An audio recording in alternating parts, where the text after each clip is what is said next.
베드락 에이전트 코어 기반 인프라 관리 에이전트 개발 후기 발표를 맡게 된 메가전 클라우드의 김현민이라고 합니다. 우선 저희가 발표 시간이 10분밖에 안 돼서 좀 빠르게 제 소개를 하도록 하겠습니다. 저는 이제 iOS 개발자로 한 5년 정도 일을 했었고요. 그다음에 9년 전에 처음 이제 AWS 클라우드 엔지니어로 좀 커리어 전환해가지고 현재 메가전 클라우드에서 8년 반 동안 현재 솔루션 아키텍트로 일을 하고 있습니다. 그다음에 이제 제 취미 생활 중에 하나가 약간 AWS 혹은 클라우드 혹은 기술 관련 세미나를 이제 다니는 겁니다. 올해만 하더라도 올해 1월부터 3월까지 일본 쪽에 출장을 가게 돼가지고 도쿄 쪽에 있는 세미나들을 많이 가게 됐고요. 그다음에 중간쯤에 이제 타이페이 대만에 있는 데에서도 AI 에이전트 관련 세미나가 있어가지고 유명한 분이 이제 발표를 하러 오셔가지고 같이 이제 들어가고, 그다음에 이제 AWS IoT 10주년 세미나, 그다음에 뭐 저스페스타라고 하는 일본 쪽의 세미나, 그다음에 이제 올해 마지막으로는 이제 리인벤트 2025년에 가는데 마침 딱 제가 리인벤트의 행사에 10번째 참여를 하게 된 약간 10년 전에 처음 어떻게 보면 AWS 접했는데 지금까지 역시 엔지니어로서 많이 성장하게 된 계기가 됐던 것 같습니다. 그리고 최근 트렌드가 뭐 이미 다들 아시겠지만 저는 이제 일본 쪽에 가면 일본 쪽 서점을 먼저 갑니다. 그래서 일본 쪽에 이제 어떤 엔지니어로서 트렌드를 좀 보려고 하는데 AI 에이전트 서적이 현재 1위입니다. AI 에이전트 서적이 현재 1위로 엄청난 인기를 구하고 있고, 그다음에 이제 MCP 서버, 그다음에 이제 다양한 LLM 모델들, 그다음에 엔지니어가 아닌 분들도 많이 이제 이용을 하시기 때문에 뭐 디파이라든가 아니면 뭐 엠파레 같은 약간 이런 도구들을 사용하는 책들이 많이 나와 있습니다. 오늘 발표하게 될 주제는 저희가 이제 제네트 AI 이노베이션 센터라고 해서 AWS에서 이제 AI 관련된 어떤 이제 기술들을 저희가 교육을 해주고 해커톤을 하고 그다음 실제로 개발을 해주는 어떤 부서가 있습니다. 글로벌하게 퍼져 있고요. 현재 서울에도 현재 젠 AI 이노베이션 센터가 있는 걸로 알고 있습니다. 그래서 저희가 같이 업무를 하면서 기존에 했던 POC를 받아가지고 저희가 실제 프로젝트를 진행한 적도 있고요. 여기 같은 경우는 이제 글로벌한 파트너사랑 같이 일을 하면서 AI에 관련된 약간 신규 서비스 개발이나 고객이 필요한 니즈들을 같이 개발을 하고 있습니다. 여기에서 저희가 한 7월달, 8월달 정도에 이제 메일이 하나 왔습니다.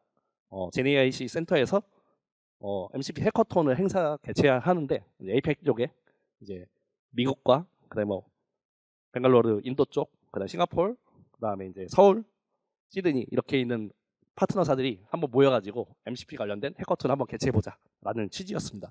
그래서 저와 그다음에 저희 회사 동료들이 몇 분이 이제 신청을 해가지고 실제로 한번 참가를 해보았습니다.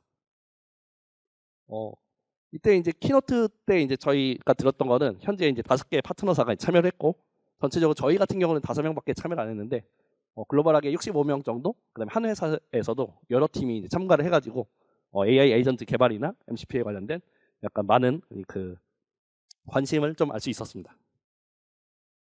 그리고 여러분도 다들 아시겠지만 현재 이제 에이전트의 시대 혹은 에이전트의 이제 어떻게 보면 이제 엄청난 관심이라고 해도 과언이 아닙니다. 가트너 쪽에서 이제 발표한 내용에 따르면 아까 전에 키노트에서도 발표하셨지만 2028년까지 뭐 33%의 어플리케이션이 에이전트를 탑재할 거다.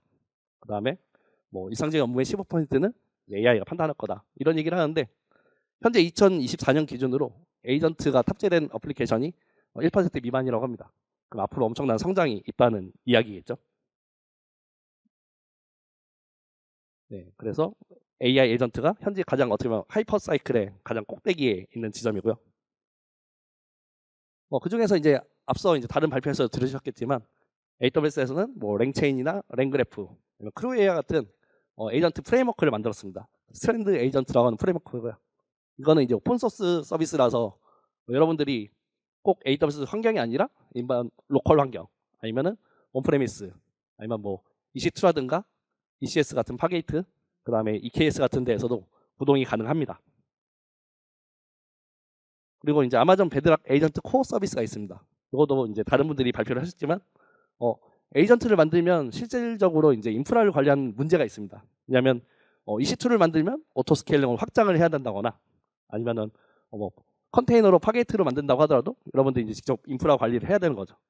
그 다음에 어떤 데이터베이스, 만약 저희가 메모리라고 하는 어떤 지식 기반을 관리하려고 하면은 그런 것도 저희가 이제 인프라 관리를 해야 되는데 이 베드락 에이전트 코어 서비스가 그런 것들을 이제 인프라 레벨에서 관리를 해줍니다. 그래서 서비스를 좀 설명을 드리면은 에이전트 코어 런타임 같은 경우는 실질적으로 에이전트가 돌아가는 서버리스 형태의 컨테이너 서비스입니다. 그래서 저희가 눈에 보이진 않지만 저게 실제로 저희가 에이전트를 만들어서 탑재를 하면 동작을 하게 되고요. 그다음에 확장성도 자동으로 관리를 하게 해줍니다.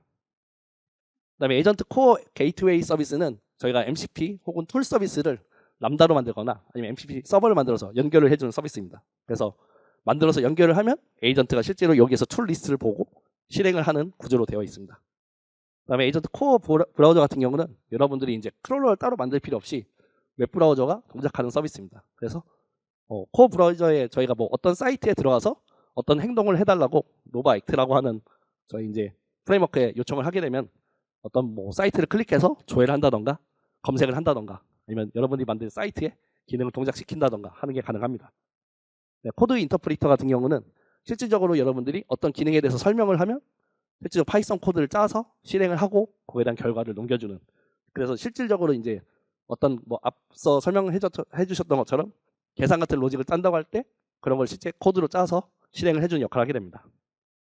메모리 같은 경우는 숏텀 메모리랑 롱텀 메모리가 있어가지고 이제 단기 세션에 대한 기억 혹은 장기적인 기억을 여러분들이 불러와서 쓰실 수가 있습니다. 업저비리티 같은 경우는 이제 모니터링을 해주는 도구고요. 그래서 이런 거를 베드락 에이전트 코어에서 서비스로 지원하고 있다. 그래서 여러분들이 개발할 필요 없이 가져다가 쓸 수가 있습니다. 그리고 MCP 서버가 사실 올해 초부터 많이 대두가 됐는데 실질적으로 이제 잘 되게 인기를 얻게 된 이유는 3월 달에 이제 클라우드 소넷 3.7이 출시되면서부터입니다. 왜냐면 실질적으로 MCP에 대한 학습을 했고 그다음에 코드 레벨에 대한 학습이 많이 됐기 때문에 실제로 3월 때부터 코드를 이제 만드는 어떤 클라우드 코드라든가 커서 같은 도구들이 많이 인기가 있게 됐습니다. 그래서 AWS에서도 이 MCP 서버의 중요성을 많이 알고 있기 때문에 AWS MCP 서버 요 링크를 가시면 올해에만 50개 이상의 MCP 서버가 만들어졌고요. 이걸 통해서 AWS 서비스들을 조작을 할 수가 있습니다. 그래서 이 해커톤 주제에서 사실은 나왔던 내용들이 이 MCP, 그다음에 스트랜드 에이전트, 그다음에 에이전트 코어를 이용해서 서비스를 개발하라는 주제였고요. 그래서 저희는 이걸 이용해서 어떤 걸 만들지, 그리고 여기서 중요하다고 한 게 이제 실제로 동작하는 데모를 만들려고 해서 그 데모를 만들어 왔습니다. MSP 기업으로서 이제 메가전 클라우드는 사실은 많은 고객사들의 운영 업무를 좀 저희가 지원을 하고 있습니다. 그래서 저희는 이제 운영 업무를 어떻게 하면 이제 에이전트를 통해서 자동화를 할 수 있을까, 그리고 그게 가능할까, 이런 걸 좀 해커톤의 주제로 삼았고요. 그다음에 이제 약간 비즈니스 목표로 자동으로 진단해서 복구나 실행까지 하는 약간 이런 걸 컨셉으로 잡았습니다. 그래서 이제 엔지니어의 부담을 줄여주는 걸 컨셉으로 했고요. 먼저 이제 아키텍처 구성들을 작성해가지고 기존에 이제 나와있던 에이전트 코어의 아키텍처 구성들을 가지고 약간 멀티 에이전트 시스템을 구성했습니다. 그래서 뭐 모니터링 한다던가 날리지 베이스로 히스토리를 파악한다던가 아니면 AWS API를 직접 조작하는 이런 MCP 서버들 구성을 먼저 했고요. 그다음에 먼저 컨셉추얼하게 로컬에서 동작하는 그 챗봇을 하나 만들었습니다. 그래서 실제로 어떤 CPU 인프라에 대한 어떤 이야기를 했을 때 실제로 얘가 어떤 식으로 이제 베드락 모델이 동작을 하는지, 그래서 클라우드 3.7 모델이 CPU 이상일 때는 어떤 식으로 이렇게 작업을 하면 됩니다라고 하는 답변을 이제 한 2시간 만에 저희 이제 일본 쪽 지사에서 일하고 있는 개발자분이 구현해 주셔가지고 이 컨셉으로 만들어도 되겠다라고 이제 확정을 했습니다. 그다음에 이제 데모 2를 실제로 이제 아까 앞서서 말씀드린 대로 베드락 에이전트 코어를 이용하기 때문에 저희는 에이전트 코어를 이용해서 이 서비스들을 이제 MCP 서버는 AWS API 서버를 이용해서 AWS API MCP 서버를 이용해서 이제 동작을 시키고, 그다음에 클라우드 와치 모니터링을 통해서 어떤 이슈가 발생하면 에이전트에 던져서 이걸 직접 처리 혹은 안내를 해주는 서비스를 기획을 했습니다. 그래서 실제로 동작하는 걸 보면은 클라우드 와치에서 여기는 이제 EBS 버스트 이제 크레딧 모니터링을 보고 있는데, 그래서 그걸 가지고 이제 알람을 보내면 우선 클라우드 와치 쪽에 이제 요 모니터링 쪽에 로그가 남습니다. 그래서 실시간으로 이제 강제로 저희가 알람을 보내도록 설정을 했고요. 알람을 보내면 에이전트가 이제 판단을 해가지고 람다에서 이제 에이전트로 이제 전달을 하는 거죠. 그러면 저희가 이제 에이전트에서 이제 분석이랑 어떤 식으로 우리가 작업을 해야 될지 이제 결정을 내리게 됩니다. 결정을 할 때는 사실은 이제 저희가 시간 관계상 우선은 에이전트의 그냥 LLM 모델의 판단을 따랐는데 실제로 할 때 만약에 저희가 히스토리나 럼북 같은 게 데이터베이스에 있다고 하면은 그걸 날리지 베이스로 활용해서 정말 중요한 어떤 방법들 혹은 동작들을 이제 만들 수가 있겠죠. 그래서 실질적으로 이렇게 MCP 서버까지 실행해서 실질적으로 어떤 인스턴스의 정보들, 그러니까 인스턴스 아이디라든가 EBS 볼륨의 정보들을 이렇게 가져오는 것까지 성공을 했고요. 그다음에 이걸 기반으로 판단해가지고 이렇게 메일로 어떤 식으로 장애 조치를 하면 된다고 AWS 이제 그냥 커맨드 라인 명령어를 메일로 전달하는 것까지 실제 구현에 성공을 해서 이제 데모로 제출을 하였습니다. 네, 그래서 이제 총 이제 15개 팀이 참가를 했는데 그중에서 이제 3위 정도를 이제 수상을 하게 됐고요.